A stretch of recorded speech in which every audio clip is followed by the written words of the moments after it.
Colaborando um pouco com a fala da nossa querida irmã Aurilene, os nossos irmãos da Sechanoye têm uma prática. Oi, Lude! Tem uma prática que é de colher pelo menos, né, Marilei, 10 muito obrigados, não é isso? Você conseguir tirar do coração 10 muito obrigado. Olha, muito obrigado, muito obrigado, muito obrigado. Né? É uma coisa maravilhosa. Eu queria aqui agradecer a presença da nossa psicóloga, a doutora Ludmila Lima, que está aqui diretamente de Santa Catarina, né? Para nos visitar, nos prestigiar. Muito bem. Então, muito obrigado. Já pensou a gente colher muito obrigado, 10 por dia? É o objetivo da Sechanoye. Impressionante. Será que hoje nós recebemos 10 muito obrigado? Não é aquele muito obrigado assim, superficial. É um muito obrigado de coração. Aquele, como já dizia o Chico, sai da alma, sai do coração. Realmente, isso fortalece, não é? Meus irmãos, conforme nós prometemos na última reunião, vamos ter aqui hoje uma visão panorâmica das parábolas de Jesus. Nós conhecemos algumas, mas não conhecemos todas. Segundo os teólogos, Jesus teria narrado 40 parábolas. Mas as mais conhecidas não passam de 10. Parábola mesmo são 35, mas temos mais 5 que são pequenas parábolas que ele narra num contexto, numa passagem, num episódio da sua vida. Então, nós vamos aqui ver essas parábolas e vamos refletir sobre elas. Vamos verificar o quanto que Jesus se esforçou para nos trazer sabedoria de forma tão simples, se utilizando dos hábitos, da cultura local, do dia a dia de cada um, para poder nos passar mensagens complexas, como, por exemplo, o reino de Deus, o reino dos céus. Então, vejamos. Agora eu tenho que passar aqui, né? Aqui. Deixa eu ver.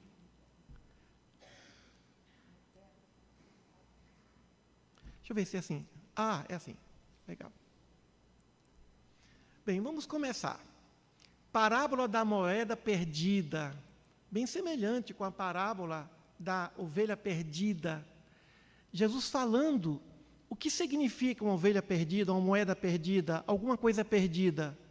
Ou seja, o espírito que temporariamente está estacionado, sem evoluir. E cabe, então, à lei divina fazer com que esse espírito retome. Então, Jesus fala a respeito da necessidade de não permanecermos muito tempo num determinado nível de evolução intelecto-moral. A lei do progresso nos leva a essa necessidade. Perdido é aquele que não sabe como se encontrar, aquele que não sabe como realinhar a sua evolução, retomar o seu caminho evolutivo. Parábola da figueira estéril, mais ou menos assim. Ou seja, Jesus criticava as filosofias, as doutrinas que não produziam, que não conduziam o indivíduo ao bem. Allan Kardec pergunta no Livro dos Espíritos qual é a melhor religião. E os Espíritos respondem, aquela que faz o ser humano ser melhor. Não cita rótulo, ou seja, o pensamento doutrinário que nos leva ao bem. Então, aquele pensamento doutrinário, aquela doutrina que não nos leva ao bem, é semelhante a uma parábola, a parábola da figueira estéril.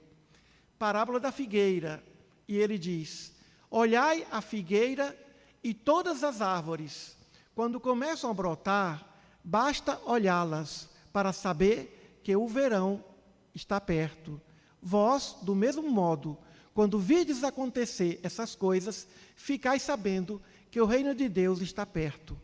Jesus nos chamando à realidade de percebermos os sinais, de não fecharmos os olhos diante dos sinais, das coisas que chegam antecedendo outras de grande importância.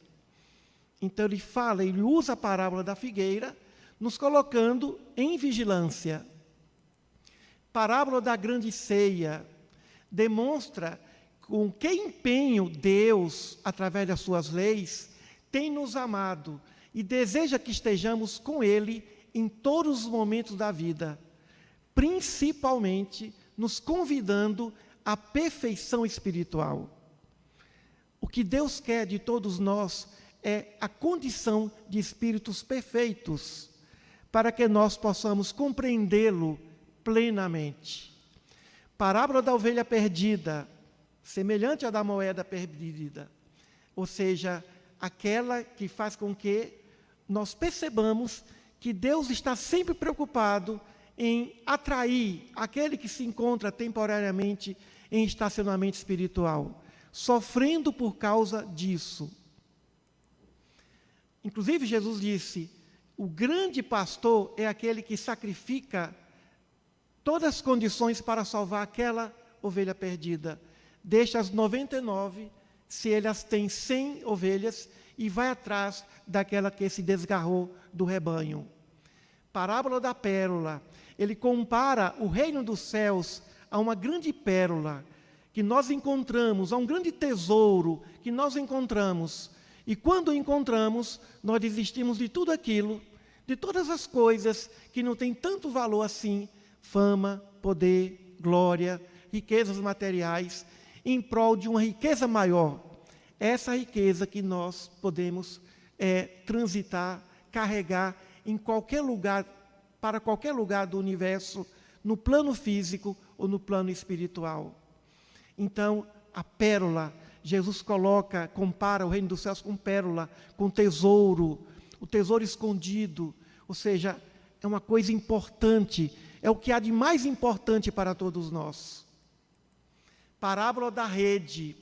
Aqui Jesus nos compara como os pescadores, que vamos divulgar o Evangelho, lançar rede para atrair, para que as pessoas possam se motivar a encontrar, através dessas verdades eternas, a alegria de viver, ao prazer de evoluir. A virtude só pode ser conquistada se nós sentirmos prazer em cultivá-la. Só quem é verdadeiramente humilde é quem sente prazer em ser humilde. Só quem é verdadeiramente caridoso ou caridosa é quem sente prazer em ver a felicidade do outro através da nossa ajuda. Então Jesus nos compara com o grande pescador, aquele que vai, que joga as verdades, que divulga as verdades, para que essas verdades sejam compartilhadas por aqueles que não as conhecem. Parábola da candeia, ele diz, a verdade tem que ser para todos, não se pode esconder a candeia, uma lâmpada, debaixo da mesa, debaixo do alqueire. Nós temos que deixar que brilhe a vossa luz, porque não é possível esconder a verdade. A verdade é como uma luz, não é possível ofuscar, empanar, conspurcar, empanar ou macular a luz da verdade e do amor. A parábola do construtor da torre e do rei guerreiro. Nessa parábola, Jesus fala sobre a importância de nós planejarmos, de nós programarmos tudo o que fizermos. Ou seja, a necessidade de programar, de planejar. Se nós não planejamos edificar uma torre, como nós vamos vencer uma batalha, ele fala do rei guerreiro, nós vamos perder. Então, tudo na vida exige um planejamento, uma organização. O senso de organização é a parábola da organização. Parábola da roupa nova e do vinho novo em odres velhos. Ele diz, não se pode colocar vinho novo em barris velhos. Não dá para fazer o remendo de uma roupa, um remendo novo numa roupa velha. Vai rasgar. O que ele quer dizer? No momento que nós conhecemos algo novo, que no caso é a boa nova, o Evangelho, nós temos que deixar para lá muitas coisas do passado. É o que o apóstolo Paulo dizia. Agora é o homem novo, vamos deixar o homem velho. Ou seja, Jesus nos clamando. E aí vem a reencarnação. Por que nós reencarnamos e não lembramos do passado? Temos noção do passado, mas não temos lembrança vívida, porque Ele quer que a nova encarnação sobrepuja as outras. Ou seja, essa nossa encarnação terá de ser a melhor encarnação dentre todas do passado, porque o novo é para se renovar, reciclar. Parábola dos 2 alicerces. O construtor prudente escolhe bem o local onde vai construir sua casa, sobre a rocha e não sobre a areia. Ou seja, fundamentar nossas ações, nossos pensamentos, nossas ideias, nossos sentimentos em bases sólidas. E qual é a grande base sólida? Respeito aos direitos naturais do outro. Tudo que você faz com base no respeito aos direitos naturais do outro, você está construindo algo sob um terreno firme, sólido. Mas se nós construímos uma casa sobre um terreno da enganação, da desonestidade, isso não vai ter durabilidade. O respeito significa sinceridade, honestidade para conosco, diante de qualquer um, sem causar dano moral ou material a quem quer que seja. Parábola dos 2 devedores. Jesus usa a história de 2 devedores para explicar uma mulher que ama mais do que os seus anfitriões. Ele entrou numa casa e uma mulher começou a lavar os pés, começou a chorar, e aí alguém disse, mas se ele soubesse quem era essa mulher, ele não deixaria que essa mulher fizesse o que está fazendo. Essa mulher é uma mulher de má vida. E Jesus questionou o dono da casa, Simão, eu cheguei aqui e você não me ofereceu um lugar para lavar as mãos. Essa mulher está lavando minhas mãos, meus pés até agora, com lágrimas. E questionou aquele fariseu que criticava Jesus por consentir que aquela mulher que se aproximou pudesse tocá-lo. E Jesus dizendo que ela, que amou muito e que deve muito perante a lei, também recebeu o perdão maior dos 2 devedores. E ele pergunta a Simão, quem você acha que merece maior, que tem maior valor? Aquele que perdoa uma dívida pequena ou aquele que perdoa uma dívida grande? E ele responde, aquele que perdoa uma dívida maior. Evidente, então ele perdoou a dívida maior daquela mulher. Parábola da semente. Aí ele compara a semente com os discípulos. A semente que é semeada tem também semelhança com a parábola do semeador. Em terreno sólido, fértil, onde ali tudo vai brotar, tudo vai florescer. Então Jesus compara o reino dos céus como a boa semente, ou seja, aquilo que desabrocha, que é eterna, que não é passageira, que o sol não pode queimar. É a semente que não morre. Parábola das bodas, semelhante à parábola da grande ceia. É a parábola que fala que o Pai está a nos convidar a todo momento, aqui e agora. Nos convidou ontem, nos convidará tantas vezes, eternamente, para que nós façamos parte do seu banquete. O maior sonho de Deus é fazer com que os seus filhos o conheçam profundamente. A maior alegria de Deus, o maior sonho, a maior aspiração de Deus é querer que os seus filhos o conheçam plenamente. E isso é semelhante a um banquete, é semelhante a festa de casamento, a bodas, festa de casamento. Que casamento? Uma comunhão entre a criatura e o Criador. Parábola das 10 virgens, tema de última palestra que fizemos aqui. É um momento em que temos que estar vigilantes, porque a qualquer momento surge uma grande oportunidade de ascender a um nível superior. A parábola das 10 virgens simboliza todos nós que estamos a caminho e que temos que levar o azeite. Não podemos esquecer o azeite. O que é o azeite? a vigilância, o conhecimento em torno das verdades eternas e acima de tudo, a prática ou as práticas dessas verdades. Parábola das minas, semelhante à parábola da moeda, a parábola da pérola, ou seja, mais uma vez, aquela mina que está escondida e que nós vamos buscar a fim de que tenhamos o reino dos céus em nós. Ou seja, o reino de Jesus, mencionado nessa parábola, é o seu reino de paz e de amor, por meio do qual ele governa os homens por sua palavra e espírito, e exerce os mais altos atos do poder real. Então, a parábola das minas fala da necessidade do indivíduo buscar o que é real, o que é verdadeiro, sair um pouco das ilusões. Parábola do administrador infiel. Todos nós temos talentos intelectuais, morais, talentos artísticos, e temos que cuidar desses talentos. E a fidelidade desse administrador é semelhante àquele que recebeu o talento e precisa cuidar desse talento, e precisa administrar bem, como tem também os administradores infiéis, e geralmente são os ingratos. Enquanto Aurelene conversava sobre a questão da ingratidão ou da gratidão, eu pensava, talvez não exista defeito pior que venha do egoísmo do que a gratidão. Porque não chegamos a lugar algum sem alguém. Estamos aqui porque alguém está proporcionando estarmos aqui. Gratidão é um zelo espiritual. A gratidão é a maior das virtudes, é a maior das caridades, é a maior manifestação de amor. E por isso que nós que somos administradores de Deus, temos que ser fiéis a Ele. E essa fidelidade começa com a gratidão a Ele.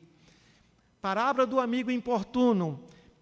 Essa parábola conta daquele amigo que vem insistentemente pedir uma coisa. E aí, de tanto insistir, a gente acaba fazendo.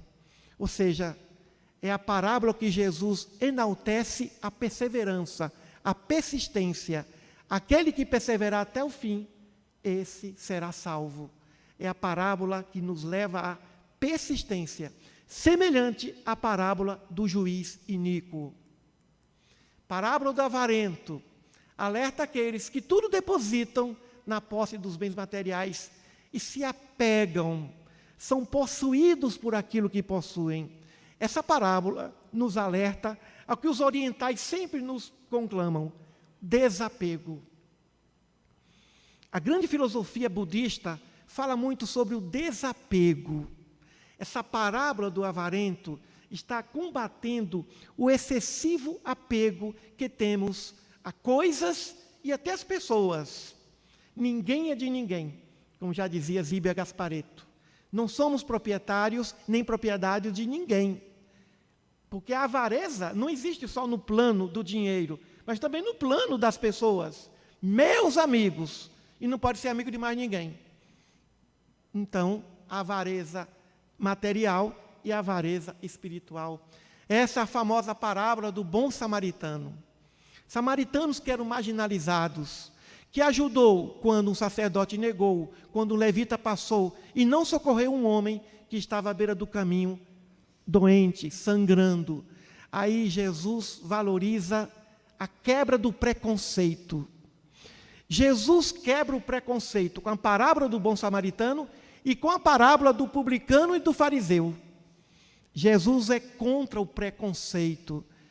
A doutrina cristã acolhe a todos, com suas diferenças, com suas semelhanças, com suas virtudes e com seus defeitos. Essa parábola, ela simboliza uma preocupação do mestre em valorizar principalmente aqueles que sofrem o preconceito social. Parábola do credor incompassivo. É aquele que recebeu o perdão das suas dívidas, mas não soube perdoar a pequena dívida que alguém tinha para com ele. Quantas vezes nós somos perdoados por grandes dívidas, grandes débitos, e quantas vezes estamos a perdoar pequenas coisas, pequenos aborrecimentos? Guardamos uma mágoa imensa, uma mágoa enorme, diante de uma pequena manifestação de egoísmo. Quer ver uma pessoa que perdoa muito a gente? A mãe da gente, o pai da gente. Mãe, então, perdoa tudo. Se nós perdoássemos as pessoas que convivem conosco, se nós perdoássemos os nossos filhos, os nossos amigos, os nossos inimigos, como as nossas mães nos perdoam, pronto. Orilene, já estaríamos no céu. Ora, se Deus nos concede na terra pessoas que nos perdoam enormes dívidas, por que não vamos perdoar as pequenas dívidas, as pequenas torpezas do ser humano? Parábola do fariseu e do publicano. Aí, fariseu que se achava superior, sua virtude, e o publicano nem levantava no templo o olhar. Aí Jesus valoriza a humildade. E aí eu peguei o texto que está no Evangelho segundo o Espiritismo, de François Nicolas Madeleine. Vale mais pouca virtude com humildade do que muita virtude sem humildade. Nessa parábola, Jesus enaltece a humildade e a sinceridade, mas especialmente a humildade, a modéstia. Parábola do fermento. Enquanto a parábola do grão de mostarda refere-se ao crescimento exterior do reino dos céus em nós, os povos, nações, sociedades, essa parábola do fermento se refere ao crescimento interior, influenciando o espírito em seus atos e pensamentos. O problema é que nós nos preocupamos muito com o exterior, com o que as pessoas pensam de nós. Nós gostamos dos aplausos, da gratidão, do reconhecimento. Deveríamos fazer amizade com as nossas consciências. É momento de recolhimento e não momento de vivermos a periferia, na periferia da ótica do outro, que é um trabalho que os psicólogos fazem muito. Fazer com que o indivíduo se introjete, se perceba, se valorize e não viva perambulando pelas opiniões. Se alguém nos aplaude, não somos melhores do que ninguém. E se alguém nos vaia e censura, não somos piores do que ninguém. Nós somos o que somos. E essa parábola do fermento nos demonstra. E por isso que Jesus em algum momento diz assim no Evangelho: cuidado com os fermentos dos fariseus. Porque o fermento do fariseu é egoísmo. E o fermento do cristianismo é doação. Mas só pode doar aquele que está cheio. E só pode estar cheio aquele que se conhece. E só pode se conhecer se dispuser a se amar. Parábola do filho pródigo. Todo mundo conhece essa parábola. Deram 2 filhos, o mais velho e o mais novo. O mais novo então pediu: pai, vende tudo que tem aí da minha herança e me passa. Aí o menino foi, gastou tudo, com coisas que não devia, depois voltou arrependido. E o pai fez uma grande festa. O irmão mais velho o censurou, mas o pai estava ali feliz, porque aquele filho que não soube administrar seus bens e que caminhou por caminhos sombrios, agora tinha se encontrado, agora tinha sido salvo. E ele disse ao filho: filho, teu irmão estava perdido, agora se achou. Porque o irmão mais velho questionou o pai: a vida inteira eu fiz tudo, o senhor nunca mandou matar um novilho gordo para mim. Agora o senhor manda para esse indivíduo, como se quisesse dizer, para esse responsável. E Jesus falou, e Jesus, usando essa parábola, demonstra a alegria que o nosso Pai sente por aquele que volta. O amor que Deus tem, que Deus sente por Jesus, pelos seus anjos, arcanjos e querubins, é o mesmo que Ele sente por todos aqueles que se encontram nos presídios, na sarjeta do mundo. Então essa parábola é a parábola que demonstra a grandeza de Deus. Parábola do fim do ciclo. Ela enaltece a prática da caridade. Olha só como Jesus é prático. Pois eu tive fome e vocês me deram de comer. Tive sede e vocês me deram de beber. Fui estrangeiro e vocês me acolheram. Necessitei de roupas e vocês me vestiram. Estive enfermo e vocês cuidaram de mim. Estive preso e vocês me visitaram. Isso é um programa de assistência. Isso é um programa.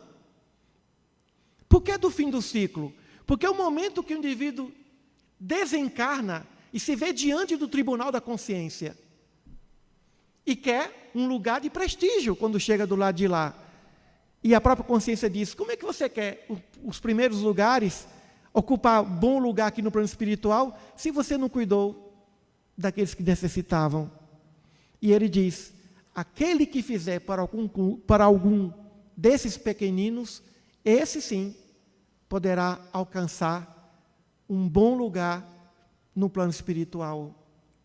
Parábola do grão de mostarda, ou seja, ter fé do tamanho de um grão de mostarda, diminuto. Com isso, Jesus demonstra ou fala que nós não temos fé. Quando ele falava, homens de pequena fé. Aí um amigo meu falava, homens de pouca fé, por leite, por tudo, né? Olegário. Ou seja, nós não temos nem uma pequena fé. Quando ele compara o grão de mostarda, a semente de mostarda é diminuta. Quando ele compara a nossa fé, que é menor do que a de um grão de mostarda, isso demonstra o quanto que nós precisamos estar em sintonia com Deus através da oração. Parábola do trigo e do joio. Pensamentos bons e vem pensamentos maus. Aquela coisa que nós imaginamos que vai ser um bem é o joio. O joio se parece muito com o trigo. Quantas vezes nós precisamos de oração para que o Pai nos inspire? Senhor, esse caminho parece ser o bom, aquele outro também. Um é o joio, o outro é o trigo. Não dá para discernir. Tem que deixar que os dois cresçam. Tem que observar para depois escolher o caminho. Isso demonstra as ilusões, as paixões. Quantas vezes nós confundimos paixão com amor? A paixão pode ser um joio, mas também pode se transformar num trigo. A paixão duradoura. Ontem eu vi uma entrevista com o Sidney Maigal, e ele dizendo que a primeira vez que ele viu a esposa dele, chamada Magali, ele se apaixonou. Está há 42 anos com ela e disse, amor à primeira vista. Ele vivia com uma pessoa, e um dia ele esteve num lugar onde tinham várias moças, e ele olhou para uma e falou, encontrei o amor da minha vida. O pessoal pensou que era uma loucura. Existe amor à primeira vista? Existe sim, coisa rara. Mas cuidado, porque pode ser um joio. Quantas coisas nos parecem ser interessantes e não são. Então, vamos pedir a Deus inspiração para não confundirmos joio com trigo. O trigo alimenta, o trigo simboliza a prosperidade, o caminho reto. O joio, o engano, a ilusão. Parábola do juiz iníquo. É aquela que a mulher bate o tempo todo na casa do juiz, querendo que ele decida a respeito do seu processo. E o juiz era o homem que não acreditava em Deus, não era religioso, mas de tanto insistir, ele fez justiça naquele processo. Mais uma vez, Jesus demonstrando a necessidade da persistência. Bateu a porta, não abriu, bata de novo. Não abriu, bata de novo. Não abriu, vai no fundo da casa e bate na outra porta. De repente, a outra porta do fundo está aberta. Mas não desista daquilo que você quer. Né? Parábola do rico e Lázaro. O rico que não cuidou daquele mendigo chamado Lázaro, que batia sempre precisando de alguma comida e davam para ele os restos. Nessa parábola, Jesus demonstra a vida espiritual. Primeiro, que a vida continua, ninguém morre. Segundo, que no plano espiritual, os espíritos vivem em regiões diversas. Lázaro foi para um lugar bom. O rico, o mau rico, o egoísta, pediu ao pai Abraão, manda Lázaro me trazer um pouco d'água, ou deixa que eu volte, que eu reencarne para poder mostrar para a minha família que tem que cuidar de Deus, dos assuntos dele. Essa parábola é uma parábola que atesta, que confirma o que nós lemos nos nossos romances espíritas, que confirma o que André Luiz fala através da psicografia de Chico Xavier, que confirma que a vida não termina com a morte, que a vida continua. Nessa parábola, Jesus demonstra o que existe no plano espiritual. Parábola do semeador. Essa parábola nos adverte a respeito das circunstâncias e atitudes. Somos os semeadores e devemos semear sempre o bem. O princípio da semeadura e o princípio da colheita. Aquilo que semearmos, nós vamos colher. Somos semeadores e deveríamos semear sempre a boa semente. E o que é a boa semente? Qualquer tipo de atitude que respeite os valores, que respeite os direitos naturais de alguém. Parábola do servo trabalhador. Trata da renúncia pessoal em benefício do semelhante. E ele diz: assim também vós, depois de haveres feito tudo o que vos ordenei, dizei: somos apenas servos inúteis. É a parábola que diz que por mais que nós façamos grandes coisas, por mais que nós nos sintamos felizes, vamos pensar assim: Deus não precisa de nós para nada. Deus é absoluto. Se Ele precisasse de nós para alguma coisa, Ele não seria absoluto, Ele não seria Deus. Nós precisamos dEle. Deus pode tudo, para Ele nada é impossível.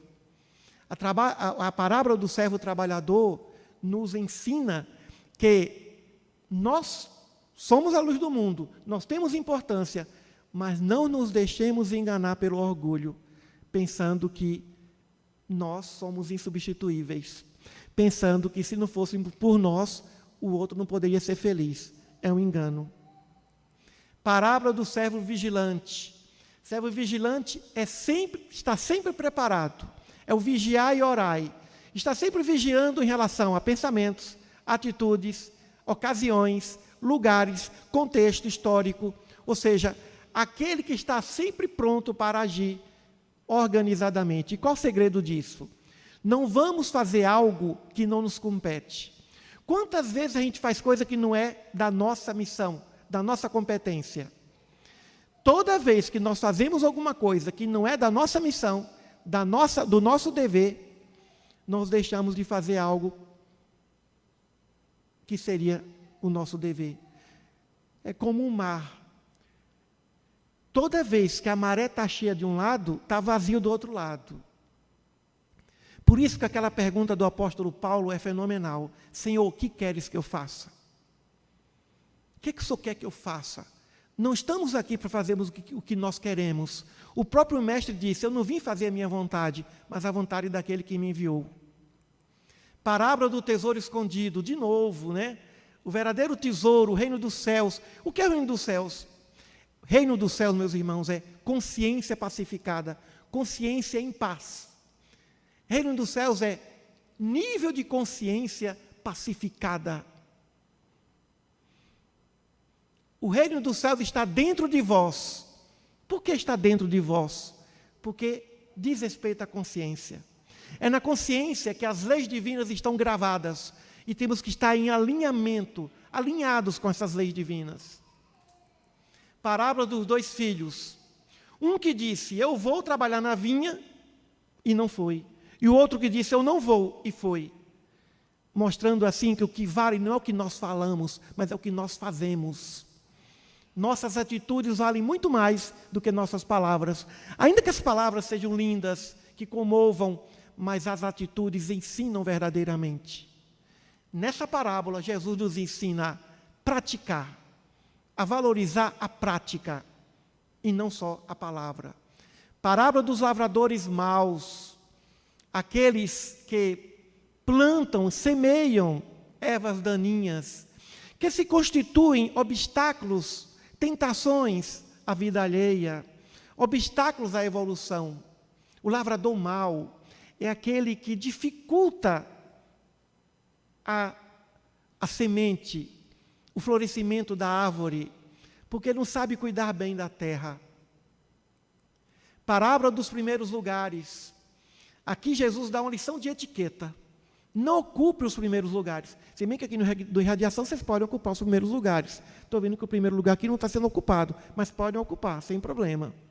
Mas indo para um evento, para uma festa, a gente quer sempre ficar no primeiro lugar, porque fica mais próximo do dono da casa. E ele fala: não fique no primeiro lugar, porque senão alguém vai dizer: ó, por favor, vá mais ao fundo, porque chegou uma pessoa mais importante do que você. Aqui é lição de etiqueta. Não se julgue melhor do que ninguém. Muito pelo contrário, se coloque sempre numa posição de reserva, discrição. Essa parábola nos ensina discrição. Jesus ensinou tudo através de parábola. Parábola dos servos bons e maus é dirigida ao bom servo, operante e vigilante. De novo, semelhante ao servo vigilante. De novo, semelhante ao servo trabalhador. Parábola dos talentos. Aquele que recebeu um talento ganhou mais do que aquele que recebeu 10 talentos e não soube multiplicá-lo. Nessa parábola, Jesus diz que temos talentos e temos que multiplicar poucos ou muitos talentos intelecto-morais que nós possuímos. Não podemos enterrar o talento. Então, nessa parábola, diz que o servo menos graduado não havia desperdiçado o talento. Ele simplesmente havia enterrado algo que era permissível naquele tempo, cultura judaica, cultura rabínica. Então, aqui Jesus critica aquele que não usa seu talento. Quantos de nós temos talentos maravilhosos? Todo mundo aqui tem um talento fenomenal que ninguém tem. Eu tenho certeza que aqui tem alguém que sabe fazer uma galinhada com piqui como ninguém, né, Olegário? Depois da Cora Coralina, não tem notícia se alguém em Goiás sabe fazer doce igual a Cora Coralina. Todo mundo tem um talento para alguma coisa que pode ajudar a humanidade. Essa parábola é uma parábola que nos leva ao autoconhecimento. Parábola dos trabalhadores da vinha. Essa parábola é chocante, porque ela fala da justiça de Deus. O trabalhador da vinha foi chamado 6 horas da manhã, 10 horas, meio-dia, depois à tarde, depois à noite. Só que os que começaram a trabalhar ao final da tarde ganharam o mesmo tanto daquele que começou a trabalhar 6 horas da manhã e questionaram isso. E o senhor da vinha disse: olha, não foi assim que eu acertei com você? Essa parábola demonstra a justiça de Deus e ao mesmo tempo a sua misericórdia. Deus é justo e ao mesmo tempo misericordioso e generoso. O justo dá a quem merece, o generoso dá até quem não merece. A generosidade muitas vezes passa por injustiça. Mas aí o que reclamou recebeu a seguinte resposta: ora, você não tem nada a ver com o que eu tenho. O dinheiro é meu, eu faço o que eu quiser. Quantas vezes a gente quer dar ordem para Deus? Senhor, eu estou aqui me esforçando, o outro chegou e já está levando. Deus é justo, mas Ele também é generoso. Para sermos dignos da generosidade divina, teremos de ser também generosos. Não sejamos apenas justos, mas também generosos. E aqui temos uma bibliografia. Nossa obra é o Livro dos Evangelhos, a obra do Rodolfo Caligares, Parábolas Evangélicas, as obras de Kardec, a Gênese e o Evangelho segundo o Espiritismo, e a obra maravilhosa também do Carlos Torres Pastorino, Sabedoria do Evangelho. E no futuro nós vamos ter a nossa obra, essa aí do Caibá Schutel, Parábolas e Ensinos de Jesus. No futuro vamos ter o nosso Tratado dos Evangelhos. Bem, eu acho que nós concluímos que essa visão panorâmica nos ajude a fazermos uma introspecção. Onde estiver o vosso tesouro, aí estará o vosso coração. Vamos colocar os nossos corações primeiro em nós. Ninguém pode amar o outro se não se amar. Depois nos mais próximos, na família. Na família. Não coloque ninguém acima da sua família. A família é seu próximo mais próximo. Seu pai, sua mãe, seus filhos, seus avós, seu marido, sua esposa, seus primos, tios, tias, sobrinhos, sobrinhas. E avança para a família espiritual.